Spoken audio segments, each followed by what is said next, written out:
Graça e paz da parte de Deus o Pai e do nosso Senhor Jesus Cristo. Hoje reiniciamos nosso estudo Momentos do Apocalipse. Seja bem-vindo e que você possa desfrutar da palavra de Deus, principalmente do livro de Apocalipse, a revelação de Jesus Cristo, que Deus deu para mostrar aos seus servos as coisas que brevemente devem acontecer. Bem-vindo ao futuro. No capítulo 1, versículo 9 que iniciamos hoje, é dito o seguinte: Eu, João, que também sou vosso companheiro, irmão na aflição e no reino e na paciência de Jesus Cristo, estava na ilha chamada Patmos por causa da palavra de Deus e pelo testemunho de Jesus Cristo. João aqui se identifica com os servos de Deus.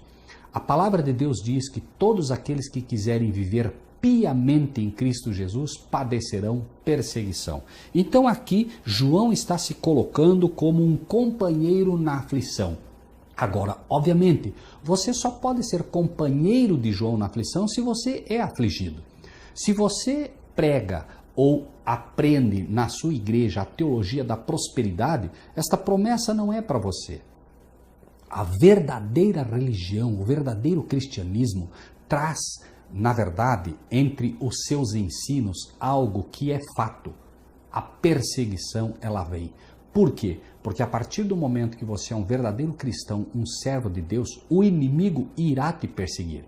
E João está colocando no reino e na paciência de Jesus Cristo. Por quê? Porque a aflição, a perseguição vai gerar no coração do verdadeiro cristão paciência, fé.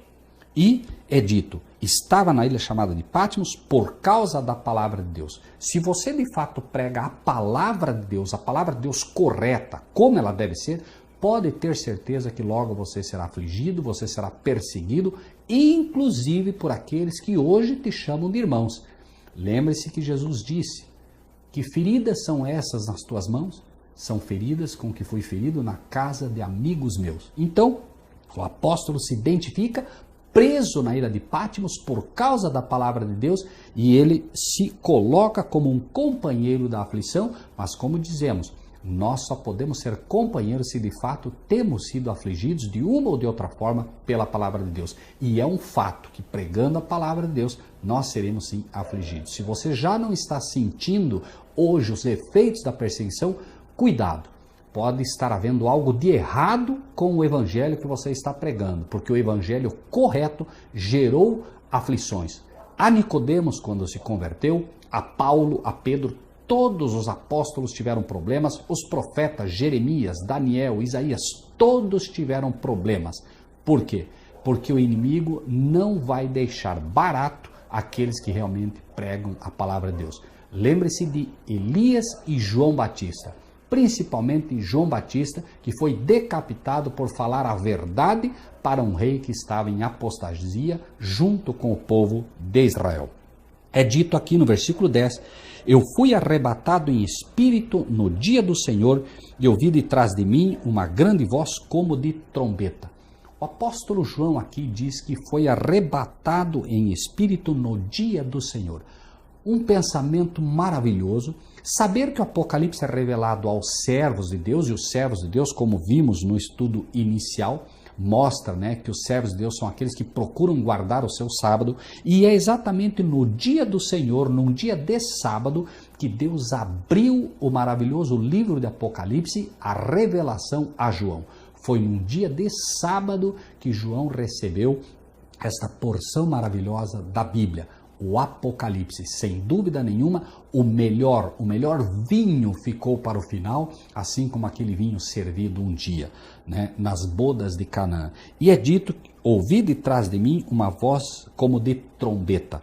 A voz de trombeta é a voz de misericórdia, ou seja, é um tempo, vai ser mostrado a João aqui, um tempo em que a misericórdia ainda pode alcançar os povos, ainda pode alcançar as pessoas. Por quê? Porque a porta da graça é um fato, está para se fechar. O Apocalipse é dito as coisas que brevemente devem acontecer. E é mostrado Bem-aventurado aquele que lê e os que ouvem as palavras desta profecia e guardam as coisas que nelas estão escritas, porque o tempo está próximo. O fim das coisas está próximo. É o Apocalipse quem está dizendo. E então, nesta proximidade, ainda há tempo. Por isso a voz de trombeta, uma voz de misericórdia que aqui ele ouve. Ou seja, são as cenas finais sendo mostradas aqui a um servo de Deus para que comunique aos servos de Deus na terra. Que dizia, versículo 11... O que vês, escreve-o num livro e envia-o às 7 igrejas que estão na Ásia, a Éfeso, a Esmirna, a Pérgamo, a Tiatira, a Sardes, a Filadélfia e a Laodiceia. As 7 igrejas aqui representadas. Como falamos, estas igrejas, chamadas igrejas da Ásia, obviamente não são apenas para as igrejas que estão na Ásia, mas sim para as que estão na condição das igrejas da Ásia, que eram igrejas em casa. Por isso, nós lemos aqui no primeiro estudo que fizemos, igrejas em casas. E estas igrejas são exatamente essas que são feitas pela promessa. Nós vamos encontrar então, aqui representadas, 7 é o número da plenitude, todas as condições da igreja de Deus na terra hoje, como pessoas e como grupos. Lembre-se, onde 2 ou mais pessoas estiverem presentes, estiverem reunidas em meu nome, eu me farei presente. Então nós temos a condição, igrejas na condição de Éfeso, igrejas na condição de Esmirna, igrejas na condição de Pérgamo, igrejas na condição de Tiatira, igrejas na condição de Sardes, Filadélfia e Laodiceia. Então vai apresentar aqui exatamente um remédio para cada uma dessas condições da igreja, junto com a verdade presente e a revelação do que vai acontecer no futuro, certo? O livro de Apocalipse, então, até aqui, mostra que esta maravilhosa carta que Deus envia a cada uma dessas igrejas vai mostrar o problema de cada uma delas, mas vai mostrar também a solução. E não se engane, você, eu, cada um de nós estamos inseridos numa dessas condições. Uma delas é a condição em que nós estamos, porque aqui está revelado, como dizemos, a plenitude das igrejas de Deus, a plenitude de cada uma igreja particular como templo vivo de Deus aqui representado. Virei-me para ver quem falava comigo, e virando-me vi 7 castiçais de ouro. A pergunta aqui é, virei-me para ver quem falava comigo, e virando vi 7 castiçais de ouro. Deus está aqui mostrando algo. João não está revelando isso por acaso. Ele está mostrando aqui que ele vê 7 castiçais de ouro, porque Deus quer que a gente saiba exatamente onde João está. Eu vejo 7 castiçais de ouro, assim como você, eu diria a você, eu estou hoje numa sala e eu estou num local, nesse local existe um computador, existe material de trabalho, existe um telefone, existe uma cadeira onde eu me sento, existe aquilo, aquele outro, uma mesa, e você diria, bom, ele deve estar num escritório, ele deve estar numa sala comercial, ele deve estar na sala da sua casa. Por quê? É exatamente o que, se eu dissesse, né, estou de frente a um fogão, você diria está na cozinha, estou de frente a uma pia, ou estou de frente a um vaso sanitário, você diria, bom, deve estar no banheiro, enfim. É assim que Deus, na sua busca, na simplicidade do homem, poder fazer com que ele entenda. E diz, virando-me vi 7 castiçais de ouro. Nós estamos no ano 96 de Domiciano, Jesus já morreu, já foi ressuscitado, e João agora está vendo 7 castiçais de ouro. João está exatamente no local santo do Santíssimo. Quando Moisés vai construir o santuário, é dito ele, Moisés constrói um santuário, figura do que há no céu.